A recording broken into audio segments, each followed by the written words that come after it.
Family, it's wonderful to have a fellowship with you. I just want to talk about a matter that is dear to my heart. I have noticed, when I say family, it reminds me of the alert that has come to my mind and my spirit. I have noticed that in this life, there are things that will never change, irrespective of circumstances we find ourselves in. One of those things is a thing called family, Family, family. A worldwide family will never change. It doesn't matter what comes our way, whether we are befallen by calamity or we are challenged by plagues or trouble or joy or peace or celebration or revival or the lack of it, whatever comes to your way, or economy is blossoming or it's downturning and all these things. There are things that will never change, and one of those things is family. And I just then felt that perhaps I need to contribute on the broader understanding of family and the role that family contribute on nation building. Irrespective of where you find yourself, you are either in a family or you are in a nation. So a family and nation cannot be divorced from each other. So the question is, what is the role of family in nation building, and what is family for that matter? And what do we find in a family? So I thought, let me just engage in this regard, and I'm going to really do this contribution in various parts. So it could be part 1, part 2, part 3, part 4, part 5, whichever way it takes. I think it will probably be useful to you and others who may want to come on board and we engage on this matter. So family is here to stay. Please conclude in your heart that family is here to stay. So what do we find in a family? Let me just argue based on experience and reading and what I have observed, that in a family we find human beings, but let us just single one human being and then we take a walk with this person to say, where does a person come from and where do they end at as they journey in this life? Because all of us are in the world, and when we are on this earth and in the world, my take is that you must be useful and you must feel it yourself that you are useful. I don't think there is a person who must be alive and you find that when we search and check your livelihood, we find that you are just useless. Each one of us must be useful. I must preface my submission by saying I don't believe that there's a person who's born to just cause trouble, or born just to be a criminal, or born just to rot in jail, or born just to cause havoc in various spaces. I believe that all of us, individually and collectively, are born to contribute towards the peaceful livelihood of one another, towards the peaceful development of society, towards the peaceful building of nations within which you find ourselves, and towards a peaceful contribution to the joy and the peace and the love of one another. This is what I believe we are all born for, irrespective of what you believe in and where you do whatever you do. But in the main, I want to argue that at the end of each day, you must ask yourself, how much contribution have I made into peacemaking in this nation? How much contribution have I made into loving, into caring, into making someone's life better? And I believe this is what we are born for. This is why we are on earth together, irrespective of where you find yourself, how far you are from the other, and the like and the like. So being in a particular continent and not being on another continent, that does not make you to be better than other people who are in another continent. What is more important is that all of us are born to contribute towards a wonderful society. And I'm arguing that for this to happen, there must be a family. And for family to happen, there must be individuals. So my human walk with this individual starts with what I call formation stage. I believe that for each and every individual, there's a stage called formation.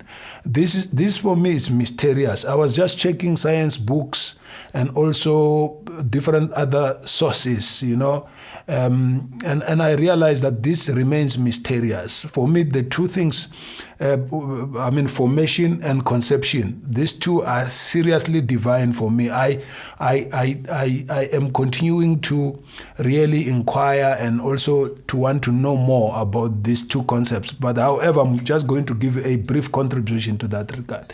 That for each and every one to be who we are, you must try to check if you understand the fact that you were formed, because somewhere, somehow, we have been formed. You were formed, and this is spiritual. You were formed. It was purposed that one day you will be conceived, and when you are conceived, you will come out and become a human being. So if you can engage with that concept and really find it in your heart to believe that you were formed and you did not form yourself, and perhaps even people who gave birth to yourself never necessarily form you, you will start to realize that somewhere, somehow, you must be thankful for being who you are, whichever way you are, and celebrate the fact that you are not a mistake, you are a human being, and then the way you look and the way you are, obviously with the exception of sicknesses, illnesses, and disease. Those things are in most cases behavioral or communicable or communicated or transferred through interaction with people. I'm talking about your being and your existence. You were formed, and that is why you became. So without much ado in that regard, let me go to the next stage where I'm arguing that the fact that you were formed, for some reasons, you were channeled to find yourself manifesting through a family structure.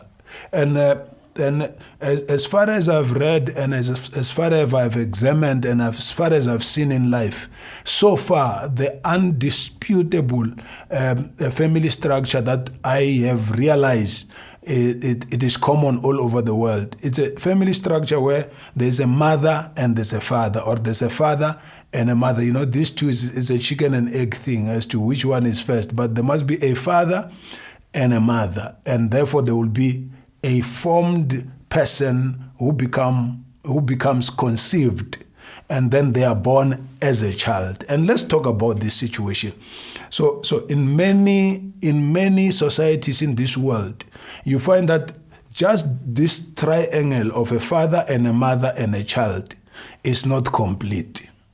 And that's where society starts. My view is that society starts where there's a triangle. There's a father, there's a mother, and there's a child. And when that happens, you are beginning to build a vessel or a human being who eventually will become something in society and contribute something in society. And the general challenge we have in the world today, in several parts of the world, it doesn't matter whether it's in Africa or Europe or the West or anywhere, you find that there is acute divide between families. There are families that have got a mother, a father, and therefore a child. And above that, they've got several other things that are enabling these three people to be able to lead life in a manner that is educational, and it develops a character of a person, and it eventually releases a person who has got some kind of foundational lessons to society for several other things. But this is very much ideal in a sense that not many of the families in the world are having this triangle in full.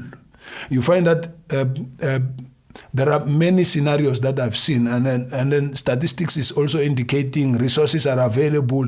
It's also public knowledge that there are many fatherless homes in many parts of the world. When they say fatherless homes, it's either there is a mother and a child, but the father is not there, or there's children and the parents are not there. And these people don't die. They continue to live, and eventually they are released in society to do something. And I want to argue through this broadcast to say, as long as the triangle is not in place or is not complete, the outcome will always be a deficient outcome wherever that outcome is found. For example, if you have a home where a child is born and is born into a mother only, the dynamic that happens is that the mother has an explanation to make to the child. And some mothers choose not to explain because they are also dealing with the absence of the person they perhaps fell in love with, and they felt that this is a person they will build a home with, and then things never worked out in that manner. So you find that the mother is in an emotional journey which cannot be shared with the child.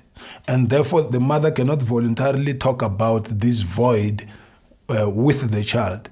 And then if you look at the child then grows with a void which is not being fed by anything or with anything.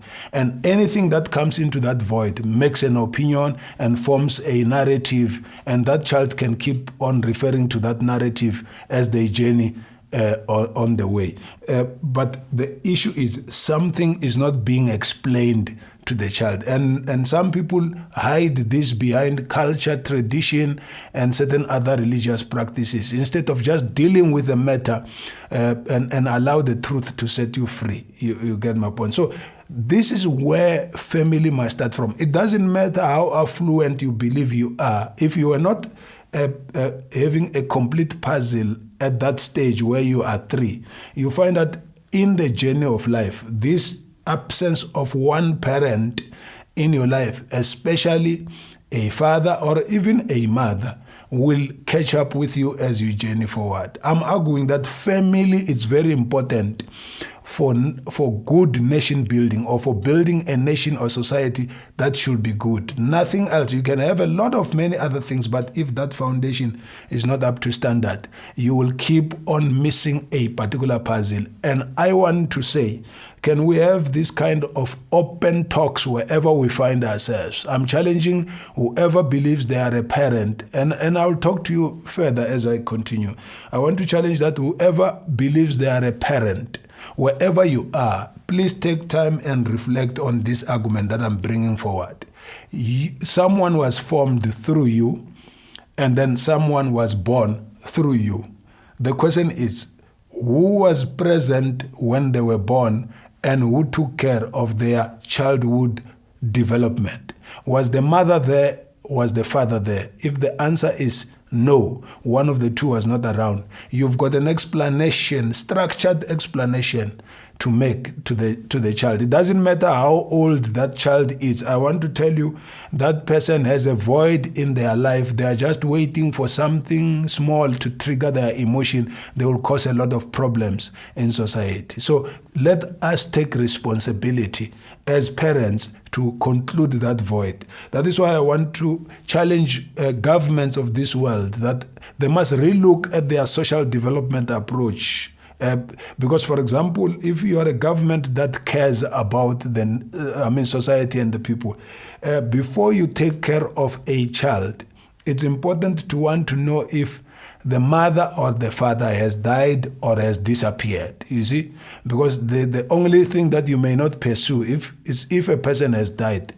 But if you are not pursuing a living parent who had disappeared, you are perpetuating a social ill in society, which makes family as it is supposed to be. And I'm arguing that family must have a triangle. It must have a father, mother, and a child as a blessing. So if you take care of the child who does not have a father, but you don't pursue the whereabouts of the father, two things will happen. One is that you are encouraging society to become a production machine for children without the responsibility.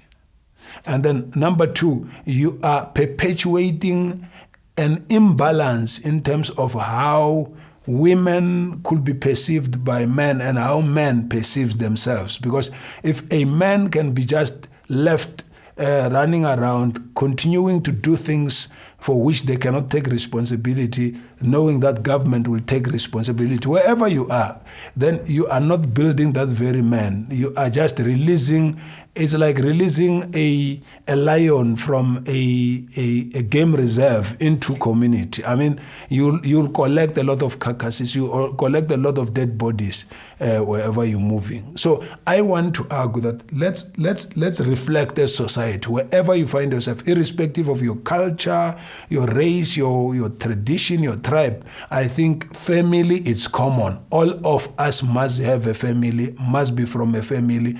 And my argument is that after a child is formed, a child is conceived by two people, and those two people have a responsibility to jointly take care of the child until the child can take care of himself or herself. Then there will be no void in that level and that stage of life development.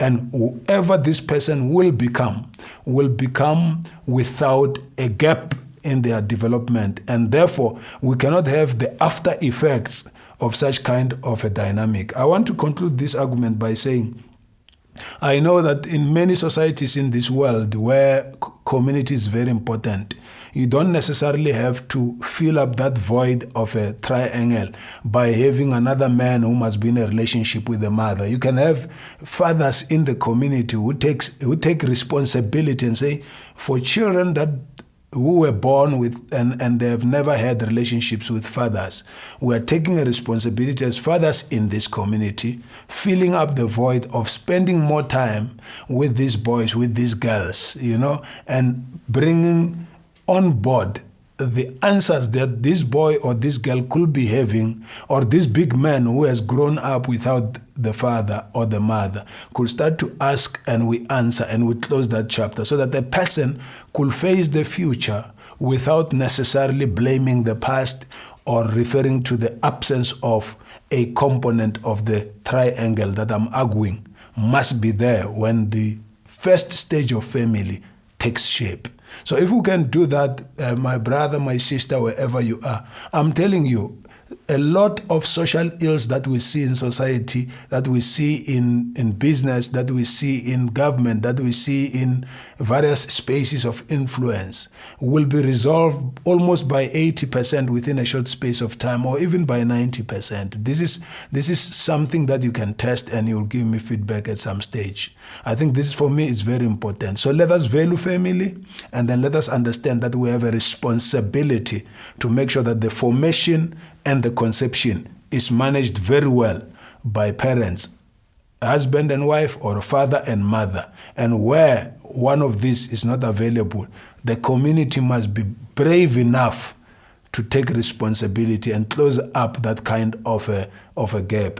Because if we don't play our part, we are going to reap the results and the fruits of our negligence. And that time we will have no one to blame but ourselves. So it's never too late to make sure that we've got a good family structure in society. We just have to come on board and play our roles together. I'm telling you, before it's too late, we shall celebrate victory by seeing good results manifesting in a supernatural manner. Thank you so much for taking your time and listen to this contribution. I will talk to you at some other stages in terms of the second level. I just want to separate this level so that you engage with one level after the other. God bless.